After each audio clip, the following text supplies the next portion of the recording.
Today we're going to continue along in our big allium plot here behind me, and we're going to finish planting our elephant garlic. But before we do that, let's see how some of the other things are coming along. If this is your first time on our channel, welcome. Go ahead and hit that subscribe button and that bell button down below so you get notified every time we publish a new video. If you're a frequent viewer of our channel, it's always good to have you back. So this is our big allium plot that you've seen in several of the last few videos. We've still got some sorghum sudan grass growing on the end there. I've mowed that once again, probably for the 5th or 6th time. Still keeps coming back, still keeps taking good care of that soil. So on our first row here is where we planted those Savannah sweet onions that we started from seed in our seed trays. And I'm trying a little experiment here. I'm trying to use some wheat straw for weed suppression to see if I like that or not. I used it on my tomatoes and peppers earlier this year and it worked pretty good, but I don't know how well I'm gonna like it on the onions. So if you use wheat straw around your onions or leeks or garlic, let me know in the comments. Let me know how you like it. Does it work well for you, or is it just kind of a pain? So we're not going to wheat straw this whole plot here, but I just want to do at least one row just to see how I like it. And if I like it, I may do it more in the future. And then on the second row, we've got our leeks here. And you can see there I've went ahead and thrown a little dirt to those guys as suggested by one of our viewers. And those things are growing really well. I probably need to go ahead and start pumping some fertilizer to those guys, but they're growing really nice, really happy with that variety there. And the next 4 rows there is where we got our shallots, and that's what we did with the dibble wheel on the last video when we were out in this plot.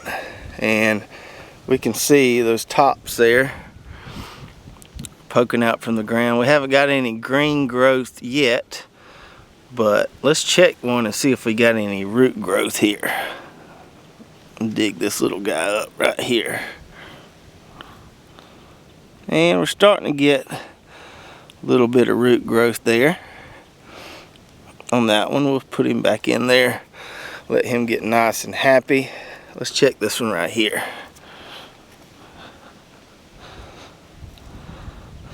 Oh yeah.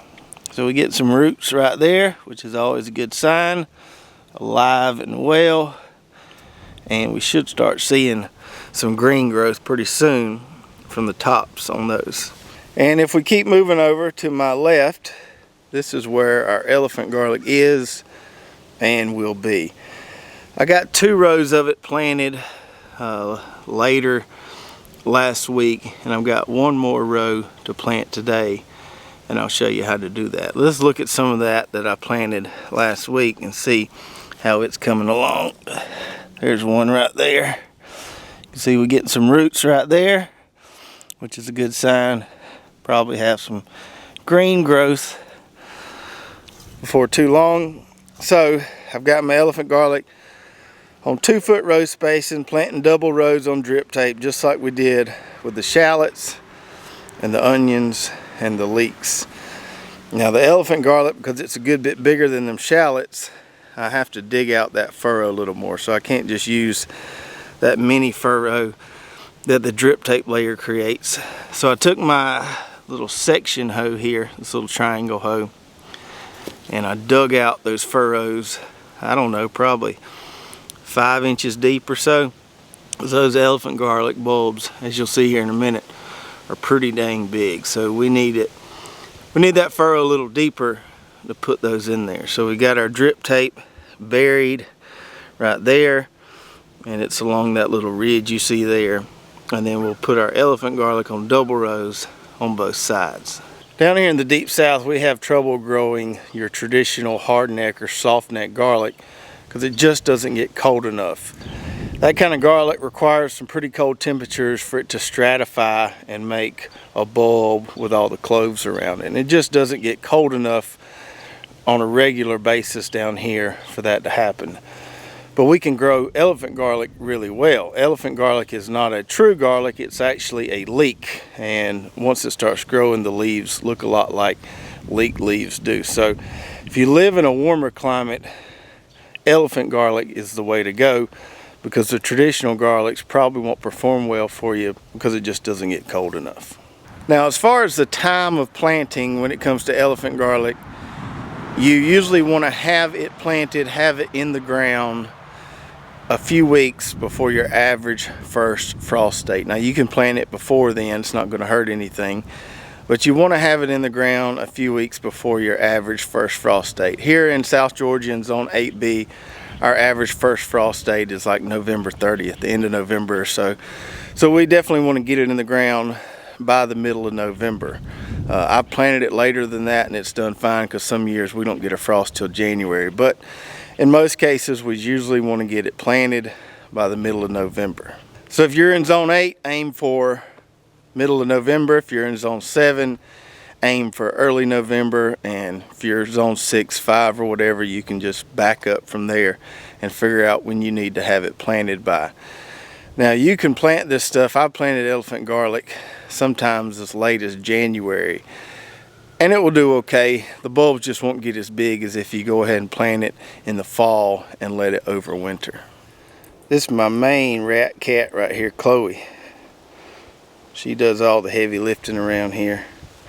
Tiger's still in training, but Chloe is hard at work in there, making sure them rats don't get in here and chew up my drip tape. She just got her one right here. Let me see if I can find it. Yeah, right there. A little rat she just took care of for us. Good job, Chloe. This is our elephant garlic that we got this year that we're carrying on the website, and I'll put a link below so you can go get your elephant garlic if you still have time to plant. As you can see here, these cloves are massive. They almost cover up the entire palm of my hand. Some of the biggest elephant garlic cloves I've ever seen. Really, really happy with those. And I promise you, you won't be disappointed if you plant these guys. So before we plant them, what we have to do is we have to break them apart in cloves.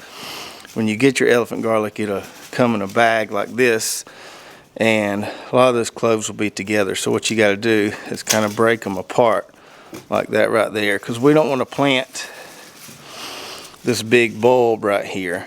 We want to plant those individual cloves. So we need to break those apart so we can plant just the clove, not the big bulb. And this clove here will make a big bulb as it grows throughout the winter. And then when we harvest it in spring, we'll have a nice big bulb of elephant garlic.